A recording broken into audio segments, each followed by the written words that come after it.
And with that being said, this specific event is really geared towards medical schools. So if you are in any other pre-health sort of field, we definitely cater our events more broadly in other cases, but today it's really just going to be about your medical school list. With that being said, we have one of our advisors, Hugh Grant, joining us today, who has a lot of experience with making school lists, as well as just experiencing a lot of different types of applicants, as well as where they have been successful, followed by some peer mentors who are sort of closing the end of their application cycle. So with that being said, we're just going to have a brief introduction from each of them where they can tell you a little bit about their roles, as well as their own experiences and what they have coming in the next year. So we'll start with our advisor, Mr. Grant. Okay, thank you, Richard. Hi, guys. My name is Hugh Grant, as just mentioned. I guess introduction about me, I'm in the pre-health advising office. Our alphabet split is a little in flux at the moment, but happy to be here with you guys and discuss this important part of the process with you. And then we'll go to Landy. Yes, hi, my name is Landy. I'm a senior. Let's see, I am pre-med. I am a bio major and a Korean minor. And yeah, I applied last cycle. That's good. All right, we'll go to Sebastian. Hey guys, my name is Sebastian. I'm a current 4th year in the college, majoring in biology. And I also just went through the cycle. So yeah, happy to provide some advice today. And then lastly, Nathan. Hi everyone, my name is Nathan, currently a 4th year also, majoring in biology, minoring in philosophy, also currently in the cycle, and happy to talk about that. Awesome, thank you guys so much. So just starting off real quick, so after everyone has introduced themselves, we just want to jump into something real quick called the MSAR. The MSAR is offered through the AAMC, and it's a really helpful tool that you can kind of use to explore different aspects about medical schools, as well as a typical kind of recruiting class that they have each year. And I guess it's a pretty valuable tool for those who are applying. So I guess we'll open it up to the panelists, whatever you guys want to talk about in terms of using this tool. Yeah, I can start off. So I think for me personally, and I'm sure Sebastian, Hugh, and Landy can also agree, it was the most valuable resource when it came to making my medical school list. And additionally, just the whole process in general. I highly recommend everyone use this. Like, I think the cost is around $28 for a year-long subscription, so it's not too bad. Highly recommend it. It gives a lot of valuable information on the breakdown of schools, whether it's statistics like MCAT, GPA, in-state versus out-of-state interview rates. It's a lot of information. And again, like, I can't emphasize enough, I highly recommend getting it. Super valuable resource. Yeah, and if anyone else wants to elaborate more on how they used it and stuff like that. Yeah, I can chime in really quickly, guys. So I definitely agree with everything Nathan said. MSR is a wonderful tool, but it is a tool, okay? So it's something used to help guide you in the process. It's not necessarily meant to be a checklist, meaning if you hit this number, you're gonna be accepted or vice versa. It is a tool. It has a lot of great data points and used collectively can really assist you in narrowing down your list to an optimal number, which is different for everyone, but definitely worth the value in terms of $30 a year. I also recommend not picking up the subscription until the year you plan to apply. So as you're looking to apply, that's the right time to use it. Before then, it just may cause you more stress than necessary. So, but excellent tool.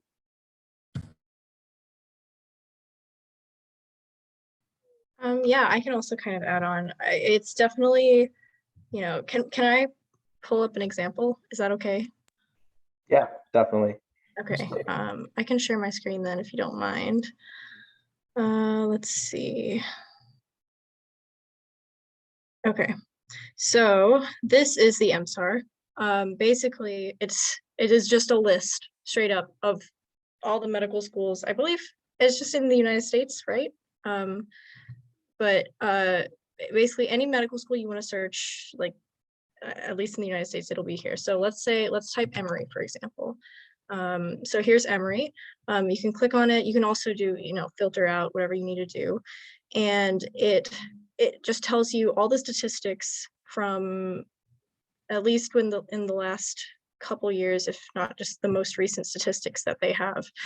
So as you can see, they talk about median MCAT, median GPA. I guess I am no longer I'm just not signed in. And as we scroll down, let's see. Okay, hold on, I'm not signed in. Sorry, but yeah, like I said, they show a lot of statistics about like demographics being included.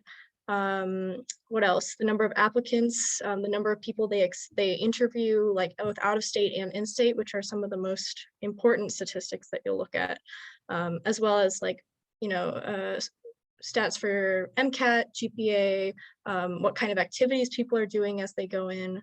And also some requirements as well. So looking at Emory, for example, letter of evaluation, preference, and policy. We have secondary application cost and requirement, as well as if they have an early decision program. As we scroll down, let's see. Yeah, talking about out-of-state applicants. I think at least for me, something that I really used the most. Oh, well, yes, here is also experience of first years coming in.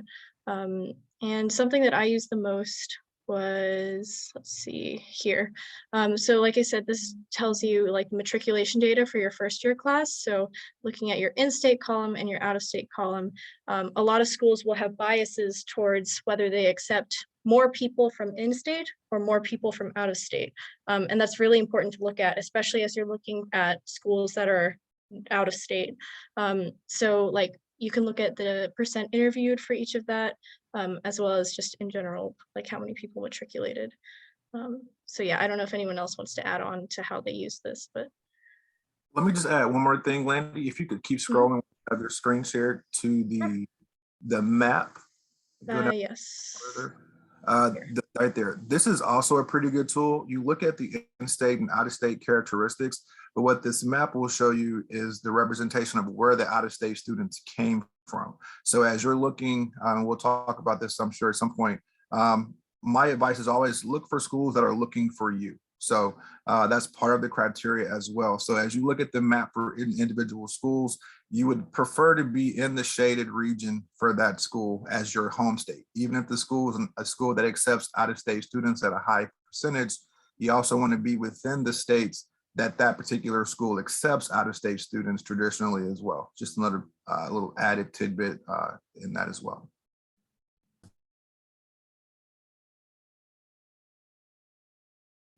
One question just for the panelists is that with all these data points and also the distribution of states of origin of the students of the incoming class that these medical schools have, to what extent has that correlated with, I guess, y'all's success in applying the cycle? Have you really, relied a lot on their statistics by the numbers alone, as well as, what states they're pulling from, and how has that kind of worked out with the schools that you've applied to? I can take this one. So I think this is also addressing one of Hugh's points earlier, which is that these are really just like baseline things. You shouldn't these are all just like numbers that you shouldn't use to primarily gauge like where you have to apply. I think it was more so of a guidance to understand which schools I shouldn't really apply to. Like there's some schools, let's say in California, that only really take in-state people. And when I looked on the map, I saw there wasn't any representation from Georgia, which is where I'm from. So it was just kind of a gauge to like filter which schools I should really apply to. And there's a lot more criteria that goes into the process, such as like maybe mission statement. And we'll talk about this more later, schools where you can see yourself living in. So these are really just some things in the background to keep in terms of like filtering which schools you should apply to and which ones you shouldn't. So it's not an end all be all, but it's just like good numbers to help guide and narrow down that list of schools, because there's a lot of schools out there, and it's obviously you want to narrow it down to maybe like anywhere between like 15 to 30 schools, or really depending on you, but we'll talk more about those specifics later. I did want to just double down on what Nathan just said. It is a very good tool, or sorry, it's just as important to know where you shouldn't apply as it is to know where you're going to apply. That's just as valuable. And this can certainly help you sort of weed out some of the schools that, like I said, are not necessarily looking for you, and make sure we're keeping that list to a minimum. Yeah, I also want to add, like, something that you'll kind of learn with medical schools is that, and maybe you've already heard it, but there's no safety schools. Like, every medical school is very, very difficult to get into. So it's, as you start to look at these, I definitely agree. You should like use it very much as a baseline. I think it's like for me, when I was making my list, I really used like, again, I guess going back up to this table here, I really used like the percent, where is it?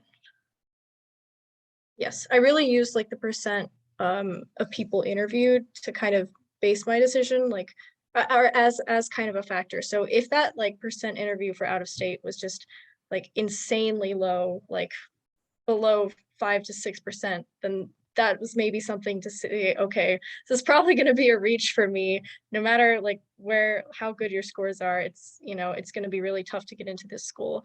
The other thing I kind of looked at was the number of applications. So, if there are 10,000 people applying to this school and they only accept like 140 applicants, or maybe 100 applicants, that's also probably going to be a very difficult school to get into regardless of your numbers.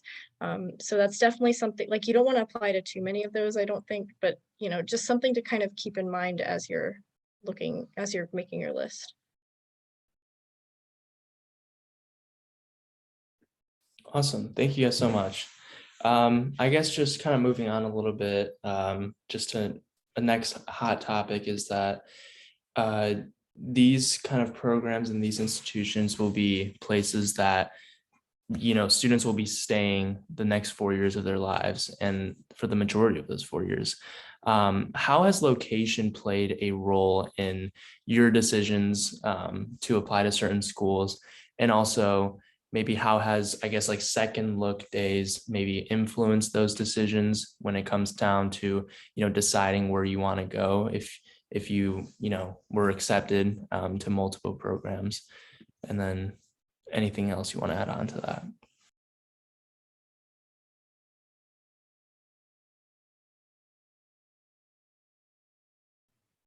Okay, I guess I can start. I think for me, like, one of the biggest things is like, you have to remember that every school you apply to, you're spending money to like apply to that school. And it's like to the point where it gets pretty expensive.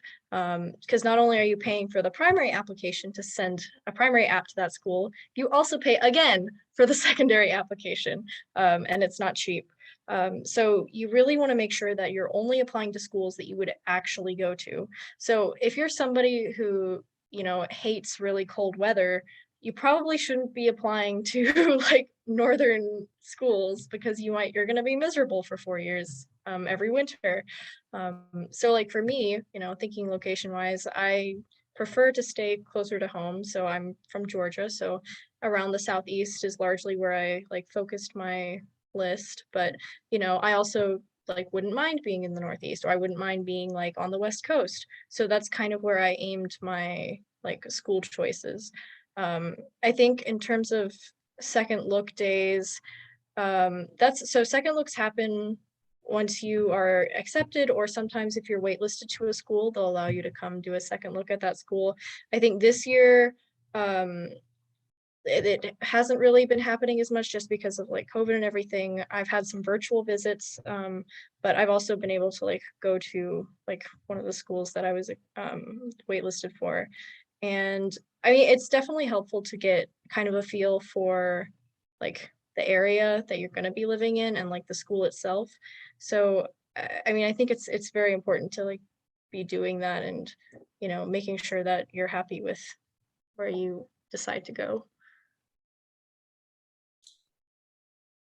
Yeah, I can jump in. One thing I would add to location, as Landy mentioned, just as important as it is to know where you may not want to be, you also want to take into consideration if you're given the opportunity to have a second look, take into consideration the type of area or the size of the city. As you move closer to graduating from med school, you'll hear more about step 1 and step 2 as being parts of your residency placement phase. Well, that has changed to just being about step 1. Sorry about that. That has just changed to being more about step 1. And the school, the city, the facilities, they're called hospital affiliates that are attached to each school can play a role in what type of clinical environment you're able to engage in once you're in med school, and that can ultimately have an effect on what type of residency you're placed with or match you're placed with. So as you're looking at location, consider the location, the hospitals around that area. Consider the schools that are affiliated or the hospitals that are affiliated with that school, because that will have a major impact on your timeline moving forward as well. In addition to just the pure, climate of where you are. Yeah, I mean, I was just gonna go kind of back to what Landy was saying about considering how wide you want to cast your net. Like it has to be a balance between obviously not holding yourself back in terms of programs you're applying to, but also considering what you actually want. Like, because you don't want to apply that to schools that you absolutely wouldn't go to. So just reminding about that balance between casting it wide enough, but capturing only the schools that you would actually go to. I think another consideration for me was kind of like what communities I wanted to see myself growing as a physician. So as a Spanish speaker and like a student from Colombia and from South America, I really wanted to like kind of learn how to be a physician in a place where I could put those skills to practice of like speaking Spanish. So I was looking at big metropolitan areas with like big Latino communities, New York, Chicago, Miami, California. So like areas like that. And that was like a big thing for me. So I think like depending on what your interests are and like the things that you want to reinforce as you grow to be a physician are other considerations you should have as you make your school list too. Awesome. That was some really great insight, y'all.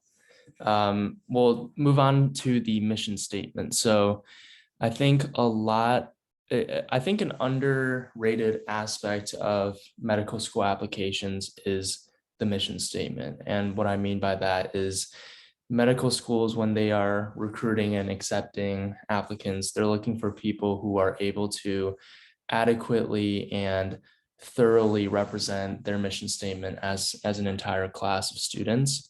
And similarly, as an applicant, you potentially have different goals and aspirations in mind for being a physician that may only apply to certain schools as mission statements. So with that being said, how large of a role did the mission statements of these medical schools play in your ability to create your list?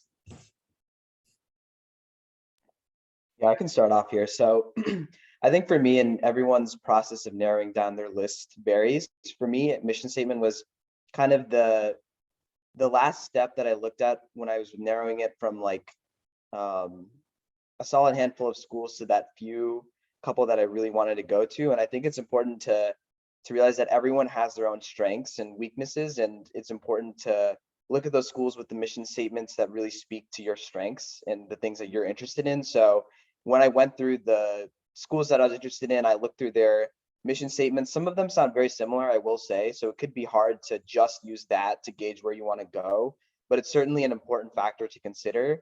And I think as I went through the cycle, the schools that I ended up interviewing at, it made a lot of sense why I interviewed there, because their mission statement and their programs were really honed in on the strengths and also the mission of why I wanted to be a physician, and everyone's mission is different. So I think it's definitely important to look into those as a factor of not just schools you're interested in, but where you could see yourself growing within that strength that you have exhibited on your application. So certainly I did use it a lot. Like I went through the mission statements, especially of those handful of schools that I was really interested in, and it ended up solidifying those couple that I really wanted to put more effort into, secondaries and stuff like that. Yeah, I guess, oh, sorry, sorry, Lenny, go sorry. ahead. I was gonna kind of add on, like the school's mission is like, I think for some schools in particular, the mission statement is really, really important, and they're really looking for applicants who align with it. And I mean, every school is, but some schools have very, very particular mission statements. So, like for example, in Georgia, Mercer is a school that whose mission statement is like really to like really focuses on advancing and improving healthcare for rural areas. So rural medicine is really important to Mercer. So if you're not someone who is interested in rural medicine, like they're less likely to look at you as a candidate that they want to interview and potentially accept. The other thing too is like you can try to like warp your secondary to, you know, match their mission statement, but they will see through it.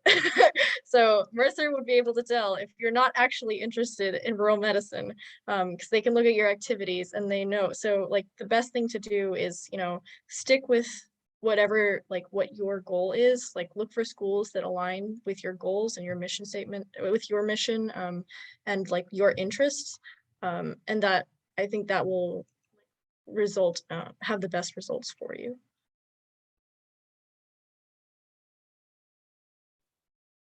I just want to just chime in really quickly that that is absolutely correct. Uh, you could take Florida State as another example of that type of school, that their mission statement speaks about the proliferation of physicians in rural and northern Florida, just like Mercer is for Western Georgia. I'm sure each state has that type of program. And you have to also consider that that's that school's mission. That means they're responsible for bringing physicians back to the state of Georgia or back to the state of Florida. And if those things are something that you identify with and you've had a chance to be a part of a rural organization or being a part of clinical experience in rural areas, those are things that are going to play very well for that, for those type of programs. On the adverse side of it, schools like Emory or schools like FIU or University of Miami, they may have a mission statement that speaks more about innovation, speaks more about creation or proliferation of medicine across the US in a more broader sense. And when you compare the mission statement with what we showed you earlier, the pre-medical experience, they tend to go hand in hand. And you want to look for similarities there. Look for mission statements that pair with the pre-medical class. That means they're accepting students really based on what we were just talking about, based on what their mission is, and are sticking to that. So that could be a great help in keeping schools on your list or weeding out schools, because we're going to start with a pretty large list. You'll start with a list of a wish list, 50 or 60. And as we're looking to pare that list down to 25, 30 or so, that's when you start comparing what they're saying, what they've accepted in the past, at least a historical reference. Again, it's a reference, but at least we have something to compare, and that could help you sort of weed down schools that are going to be good fits for you.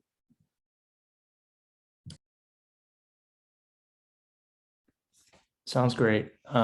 We'll keep it moving. Up next is a huge aspect of applications and also the backbone of some of the stress that applicants feel going into each cycle and potentially when using MSAR, like Hugh was mentioning. You know, how has your own stats, GPA, MCAT, potentially even, you know, how you felt about taking a Casper test, how have those things dictated where you have applied? And also, has there really been any surprises or, you know, instances where a certain, you know, type of statistic did not match up with what was suggested on the internet and sort of defied your predispositions about deciding whether or not to apply to a school? Yeah, I can chime in on that. So I'll just borrow a statement from Dr. Gray, the YouTuber from Med School HQ. He really stands by the fact that like stats are door openers. So they don't really get you into the medical school, but they give you a chance to be evaluated. And I really do think that's how these outcomes go about stats. Like once you pass that threshold, everything else is what matters. It's not going to be your MCAT or your GPA that will define your admission at the end of the day. So for example, for me, I kind of like, as long as I saw my scores lie within the range of scores that have been historically accepted to the school, I would just shoot my shot. Obviously, you can't just do that for all schools where like you're at the bottom 10% of that range. like you don't want a list of schools where each school you're at that 10% range. But if you are going to shoot your shot, do it for a few of them. I'm just saying, like, again, I just want to emphasize that those scores are door openers to be evaluated, but they're not going to be the determinants of getting into the school itself. Yeah, I definitely agree that Sebastian definitely nailed it on the head.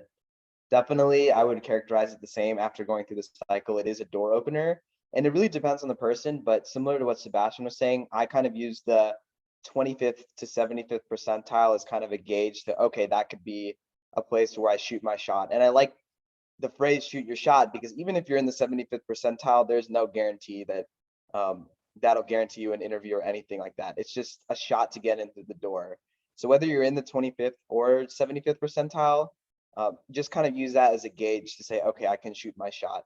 And again, if it's a school you're really interested in going to and maybe you're below, just below that 25th percentile, I don't want that to be like a absolute, like you cannot apply there, but a majority of the schools should be within that range, hopefully for you. And again, it's like a way to get in through the door, but it should not be the main consideration for applying to or for creating your school list, because you'll often see a lot of cases where people with low stats get interviews over people with high stats. It's really a part of the holistic process.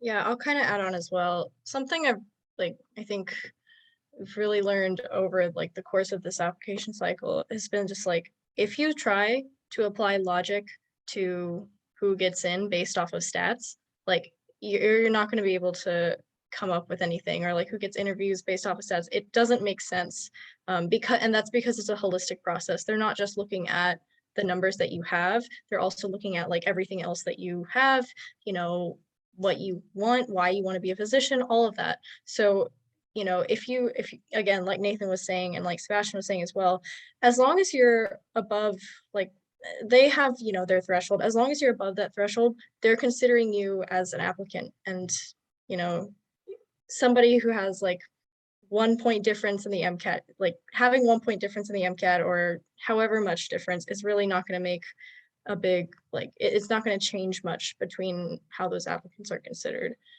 It's a very, very subjective process, which can be frustrating.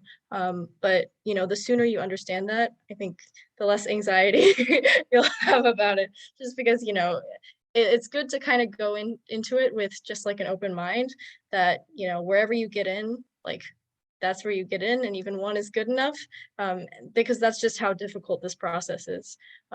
So yeah. And quickly, I'll just say the numbers are a bell curve, okay? There are going to be students at the top of the curve, and there are going to be students at the bottom of the curve. We've heard directly from admissions individuals when we debrief with them after each cycle. Schools want to have a high average. That's attractive. That adds prestige. At the same time, schools want students that are going to stay there, continue, finish. They want students that are well-rounded. They want students that are going to be great servant leaders. So the holistic application is very much a part of it. The numbers are for me purely a bell curve. If you have a school, as Sebastian said, that you want to attend and it's important to you, take the opportunity to apply there. Don't let the number dismiss you. At the same time, it's important to have balance, right? We want to have some schools that we're north of their average, or we're going to have some schools where we're slightly below their average. And really look more into all of it versus just the numbers. I know we get stuck on GPA, we get stuck on MCAT score, and feel that that is the key to the acceptance, and it just quite honestly is not. It's just a part of the process of qualification. It serves as a backup to each other. I can look at your MCAT, I can look at your GPA, I can look at your transcript and see how you perform in certain classes, and that tells me you can perform well in med school courses. And beyond that, I wouldn't put a lot of stock into it. It's a required part of the process. So don't let that discourage you. Apply the schools you have in your heart to attend and look more deeply, as we talked about, into some of those other areas in terms of finding good matches for yourself. Awesome. And one kind of small thing that to take into consideration here is also this idea known as yield protection, where schools may potentially eliminate applicants who are per se overqualified in order to kind of protect their yield and the percentage of students that ultimately take their acceptance offers and matriculate to that school. What is your perspective for everyone on here? What is your perspective on that? And do you think it is a legitimate issue to kind of worry about, or is this something that doesn't really matter when making your list of schools? I think there is some truth to that. Okay, schools are, how do I say this? You guys are all future physicians. There's a certain level of confidence that you all carry on the inside that allows you to propel and be successful in this endeavor. Well, you're entering a place where they're the same way.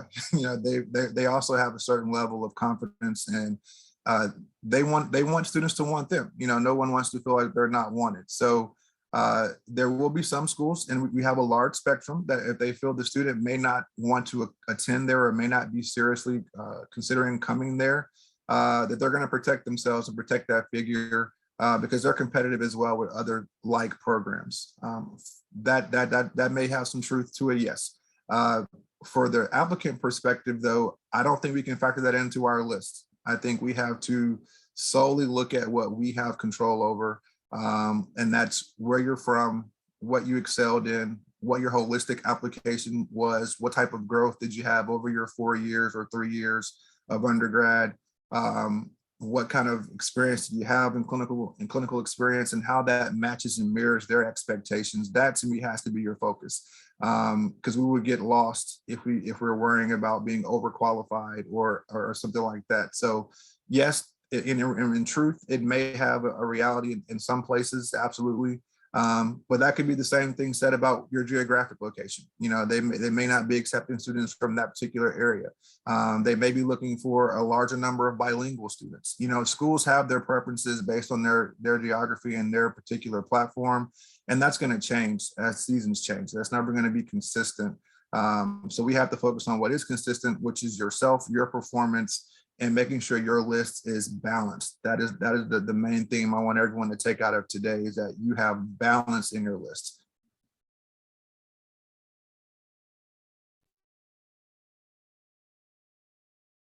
All right, thanks so much, Hugh.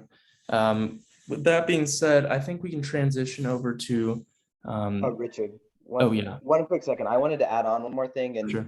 like another factor, and anyone else can feel free to chime in, but also considering the number of schools to apply to. So I want to stress the fact that it varies based on the person. Like there's all sorts of financial decisions that should go into how many schools you apply to.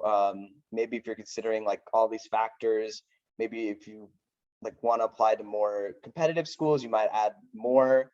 And we can talk about it more in the next slide when we talk about our list, but something to keep in mind, I think the average number of schools people apply to is like 16. For me personally, it was around 25, 26, and I know it depends for people, but I just wanted to mention like something to keep in mind. The more programs you apply to, as you start to go above 25, 30 schools, keep in mind that that takes a lot of time off of your hands in terms of putting in the work for each secondary application, which is basically like the specific essays you write for each school, which is very, very important. The more schools you apply to, the less time you will have to put into each one. So that's just something kind of to keep in mind when you're considering how many schools to apply to. And obviously, if you apply to less than 16, which isn't really recommended, but if you do, then your chances may be a little lower since every school is competitive. So that's just kind of something to keep in mind. Awesome. So before we go on to the specific examples, Sebastian, you mentioned the fee assistance program. It's offered through the AAMC. Could you just elaborate a little bit more on that and how it's really helped you, I guess, in your journey? Yeah, it has been actually quite essential for me as a lower income student. And if that's the case for anyone else on this call, do not hesitate to actually use this resource, because if it weren't for it, I probably would have been able to apply to like 10 schools or so. And this just gives me the opportunity to apply to at least 20. And it covers not only all the primary fees, but all the secondary fees. And I guess now that we're moving toward a virtual interview space, well, even that burden is kind of taken off, which is kind of great moving forward. So yeah, if anyone is kind of like in that situation, please do consider applying for it. And if you're iffy about it, well, still apply. You will never know if you get it right. Absolutely. And you can just access that through the AAMC website, and then they'll ask you for a couple questions for you to input about, income and financial aid. And most of the time they'll let you know if you're not eligible on the spot, or if more investigation needs to be done into, tax documents and such. So we'll go into specific examples now from our previous applicants, and Hugh, obviously feel free to chime in about any instances that you've seen as well, from your personal experience. But I guess for the panelists, just talk through a little bit about your actual experience in selecting schools, your thought in how many schools did you apply to, and also from primaries to secondaries, like how your focus kind of shifted, how you were able to balance that school list with your academics during your senior year, because these applicants are, students who have not taken a gap year. So they've been balancing everything with their senior year responsibilities. And then ultimately, how you made a decision on a single school and how that has been reflected in your total school list overall. So Nathan, if you want to start us off. Yeah, definitely. And I'll start by saying like everyone's situation is going to be different, but if it helps for people to hear, how I came up with my list, that's awesome. So I think a lot of people, they start out with a lot of schools, and that's the case for me. So I started with I think 50 to 60 schools on my original list. I didn't really consider a lot of those, factors to consider that we went over. At first, I just kind of went off of, places I would see myself living in, like for me personally, I hate the cold, so I cannot apply to many northern schools, and that's just me. So I applied to a couple of schools up north, and then a lot in Cali, a lot in the south. That was kind of the geographic range of schools I applied to. And then the way I kind of cut it down was going through those factors to consider. So I looked a lot at the in-state versus out-of-state interview rate. That was really important. So whatever state you're in, I recommend going to the MSAR and seeing how many in-state people do they take versus out-of-state. Look at that map and see if your home state is included in that representation, and just use I want to say use the MSAR as a checklist tool. Just kind of make sure all the boxes are checked off in terms of those schools that you're interested. Will they take a lot of out-of-state people if you're not from that state? Kind of looking at that 25th to 75th percentile for GPA and MCAT. Just kind of using that as a baseline. So really from going to 60 to 25 schools, which is how many I applied to, I use a lot of those factors to consider. Looking at the mission statements, what the programs have to offer, was a very important aspect for me. And I'll be brief, but I think 25 was actually even still a lot in terms of the amount of secondaries I had to complete. So once you apply, usually the summer after, you have to write a lot of those specific essays. Please take the time to pre-write those essays if you can. It will help a lot. And it's a lot of writing, and the more schools you apply to, the more writing you're gonna have to do. So it's very important for your application. So make sure you keep that in mind. But in general, those are the areas that I applied to, and I really narrowed down my list by considering those factors that we went over.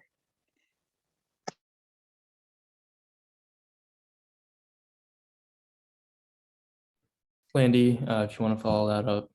Sure. Let's see. How did I do? So I think maybe when I started my list, so I also used the MSAR pretty heavily.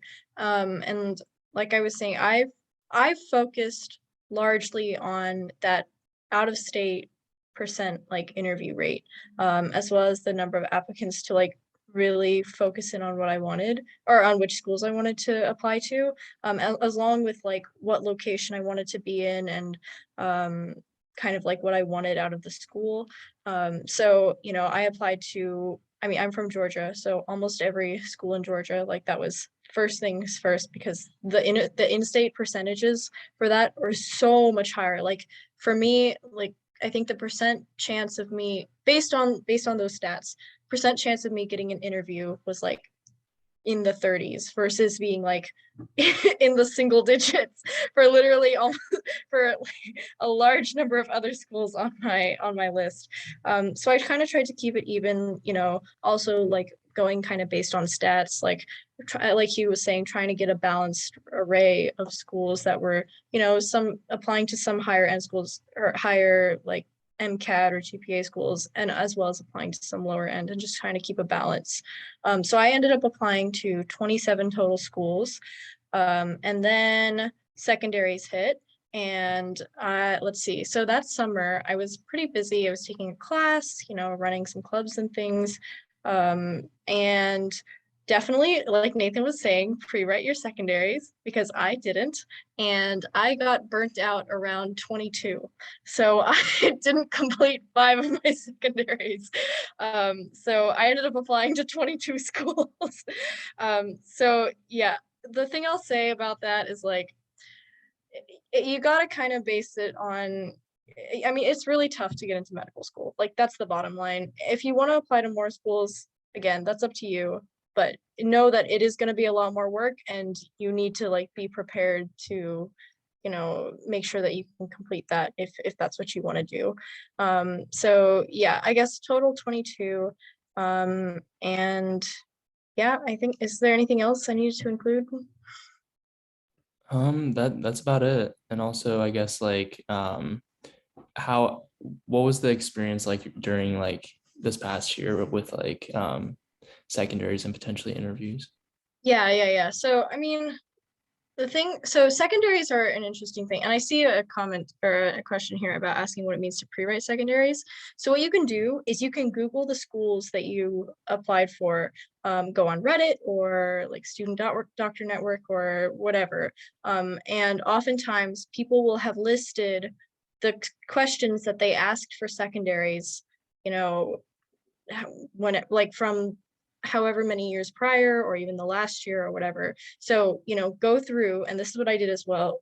I just never pre-wrote them. Go through, make a list of all these questions. So like some websites will also have that, like they'll list the secondaries for each previous year. So they'll have one listed for 2021 and 2020 and, you know, 2019. And if they're saying the same from year to year, those are the ones in particular that you should pre-write, because those are going to be the same. All of these are assessed on a rolling basis. So if you pre-write, that means you have these essays ready to go by the time that application opens, and your application can get read sooner. And plus, then you also don't have to worry about it as much. A lot of the essays from school to school will be very similar. So last year when I applied, it was, you know, every school had a COVID essay. So what did you do during COVID, or how did COVID affect you, or something like that. Most every school had like, why do you want to come to this school? So you can kind of guess what the schools are going to have. The only thing that'll really vary is the word count. And then sometimes schools will ask other questions. So it's good if you can have kind of like a baseline COVID essay, or a baseline like why this school essay that you can like, so all you have to do by the time you get that secondary is just edit it to make sure that it fits the word count and that it looks good. But yeah. Yeah, and I think, I don't know why, but coincidentally, I think the three of us applied at 27. I also applied at 27 schools. But yeah, I think back to like the balance thing. You know, I've heard of people that apply to 40 schools, that apply to 10, you know. It's all about a balance where, you know, you can still put your best foot forward with each school while still casting a wide enough net. So I think just keeping that in mind so that you're not overwhelmed, but at the same time, you can really put in like quality essays. And yeah, I mean, for secondaries, personally, I ended up with like a 70-page document after writing all of them. So it's a lot of work. Just be prepared for that over the summer. And I also would recommend just doing it all in one document, because like Landy and Nathan already mentioned, there's a lot of overlap. So when everything you're writing is already in a single document, Control F through everything, copy stuff from like a different school and modify, and all of that is easier when everything is in a single document instead of like making a Word document for each school. So that's just like advice. And also pre-writing, super important. not gonna lie, it's like really satisfying when you get that secondary, you already written everything. It turns out the essays haven't changed, copy, paste, submit, boom, they're reviewing your stuff already. So just the fact that you have the ability to do that by trying to not procrastinate that much is just a really amazing opportunity. So make sure you take advantage. Obviously, it's impossible to kind of pre-write everything, but pre-write as much as you can. That's kind of my advice. Yeah. I'll add, Yeah. I'll add really quickly. It's funny that I always advise students to apply somewhere between 25 and 30, and everybody here is at 27. I think the number of schools varies, as everyone said. The only thing I'll sort of add to move short on time is number one, try to get your secondaries back within a 2-week window.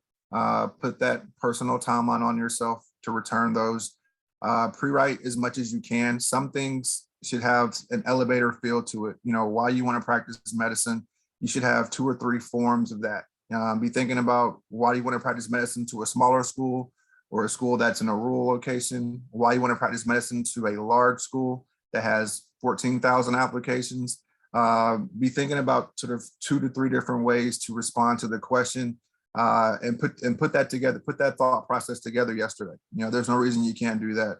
I can't, as an employee of Emory, endorse any third-party system that shows you application material prior to the application opening. With that said, you can preempt the thought process that you're going to go through. Some things are staples. COVID questions probably going to be a staple for another cycle or 2. But the why here, the why you, the why now, the origin story of your interest in this field, those things you can put together some versions of that immediately and use Sebastian's system to sort of get you through that process as quick as possible. Oh, yes, I also wanted to add the composite letter that everyone has written, you know, if you're applying this cycle, it is built to kind of help you start to think about the kind of questions that they're going to be asked in your secondaries. So especially as you pre-write or as you get the secondaries and you're looking into these and wondering how you're going to write them, go back and take a look at the composite letter and see if some of the stuff on there isn't helpful for some of the secondaries that you'll write, because you'll find that some of the stuff you've already actually written.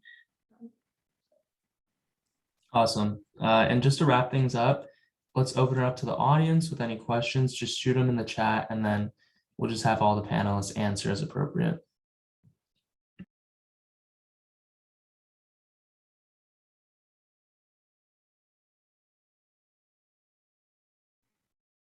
Yeah, I can talk about this first one. Can you talk about what other commitments you had over the summer while applying and how that impacted your ability to write quality secondary essays? Okay, so your secondaries are gonna come, like, at least they came for me, you know, largely in like late June through July, maybe through early August. So I kind of misunderstood that going in. I was under the impression that secondaries were going to come earlier than that. So I had signed up to take an English writing class over the summer during July. So I think that was a big thing. We were also having like summer club tennis practices that I was trying to run. That was another thing that really, you know, kind of took a lot of time. So like really, if you can like try to make your schedule just as free as possible to be able to sit down and like churn these out, or you know, just churn them out beforehand. That'll be really helpful. Like if you're doing any other activities that involve writing, that's gonna make things worse for you. Only write when you have to write for the secondaries. So yeah. Yeah, I think I can chime in really quick.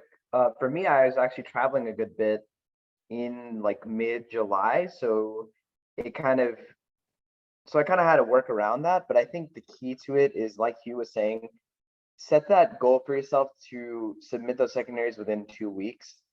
That's a really important timeline to utilize, and they start coming in like late June, and it could really come in at any point throughout August. So the more time and freedom you have on your hands, the quicker you can get those written and get those sent back, and really the earlier the better. So as long as you really kind of keep that summer as open as possible and make sure you keep a pretty tight schedule in terms of as soon as you get that email from the school, put it on a document or an Excel sheet or something, and then type in, okay, what's the 2-week deadline to submit that? Like, I think having an Excel sheet with those dates down will help hold you accountable, and you can still do things that same summer, but just make sure you kind of have like a schedule preset so you can really stick to it. Yeah, and I can just to add to that, I was doing the SURE program here at Emory, the summer research program, which usually was like a 9 to 5. So I would just come back and kind of write throughout the evening after doing all the lab work throughout the day. And that kind of went on for about a month of just kind of coming back every day and writing. The weekends were very useful because obviously you don't have the energy every day to do that, but yeah, it is definitely like something that requires discipline to meet those deadlines. Yeah.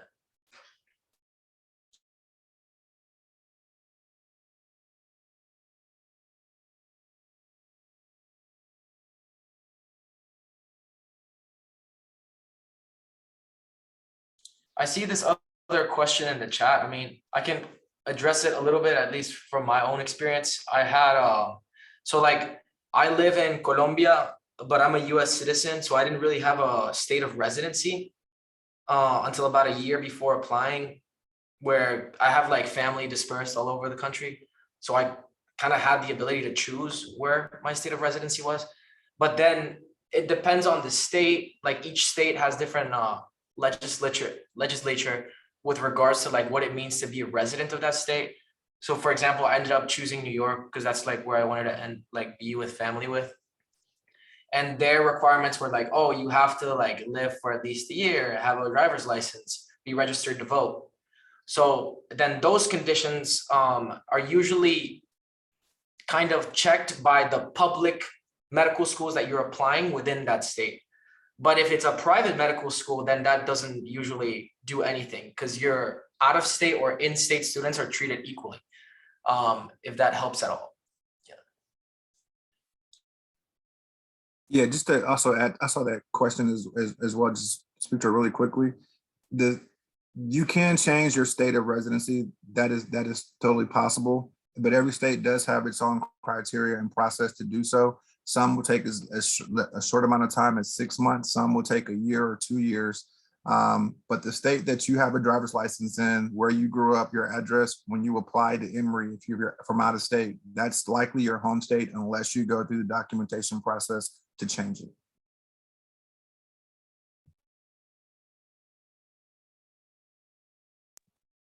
I can go ahead and tackle the next question. So Sarah was asking about helpful advice you got about interviews or what you think helped you the most with interviews. So I can speak to that. I think one important thing to consider is it's a waiting game, and it can be very daunting to wait for super long. For me personally, I didn't get interviews until way later in the cycle. So everyone's timeline differs and they evaluate students differently. So just be patient. And I know it's really hard to hear that, especially earlier when you're in the cycle, but there is no standard really, or there is no set timeline as to when you'll hear back. It's really the cycle can start as early as September and end at like until March, April. So it's a waiting game, and definitely like have that patience, and it's tough, but try to keep yourself occupied with other things, whether it's like going into your senior year or in your gap year. Just kind of focus on those things that make you happy, because it is easy to stress out over the waiting, but I think that's just something to keep in mind. And also if you do get an interview, they're not out to get you. I know like it might sound like a cliche thing, but a lot of the interviews that I had were very relaxed, and the best thing you can do is just be yourself, and they just want to get to know you and put a face to the paper, because really if you get an interview, that's an awesome thing because they don't interview many students out of the applications they get. So I would just say be yourself, and they're not out to get you. Most of the interviews I had were very chill. I'll also add to that. One of the best things you can do to prepare for interviews is just to practice. Like so first of all, PHA has a lot of really great events that talk about, what or how to best prepare for interview, especially if you have to do like an MMI, which is a multiple mini interview. There's a lot of really great events where you can just go and practice. And also it really helps to just Google interview questions. Sometimes you can Google interview questions for the specific school and they will line up. So just, list them out, practice, like if it's virtual, being on Zoom, have like a friend or a parent or family sit on the other side and like interview you. That really helps and it'll really settle your nerves down because you've kind of done it before, so that when you go into the real thing, it's just kind of doing that same thing. And yeah, yes. Yeah. And then I can also, oh, go ahead, Richard.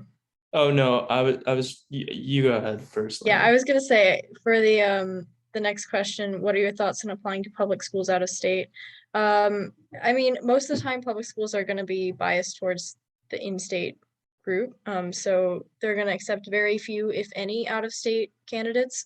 So I think you just kind of, like, if you want to apply to a public school out of state, you just kind of gotta make sure you're balancing it with some other schools that may be more likely to accept out-of-state people.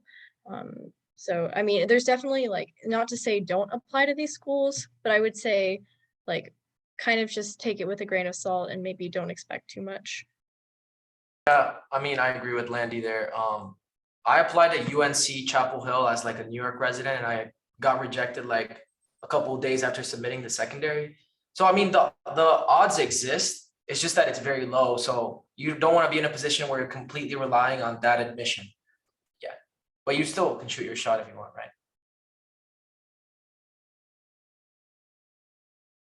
All right, just in the interest of time, I think we'll conclude it there. For the other two questions, if y'all want to stay on, I think the panelists, if you're not busy, they should be able to answer your questions. For everyone else, thank you for coming. The session recording will be released via the SharePoint, Nate, or what were you thinking, Nathan? Sorry, can you say that again? I couldn't hear you for a second. Oh yeah, I was just wondering how where are we releasing the recording? Oh, gotcha. Yeah, we're gonna hope to release it on the YouTube and SharePoint as well. Cool. But yeah, with that being said, thank you all for coming, and then feel free to stay after to get your questions answered. And I hope the session was helpful.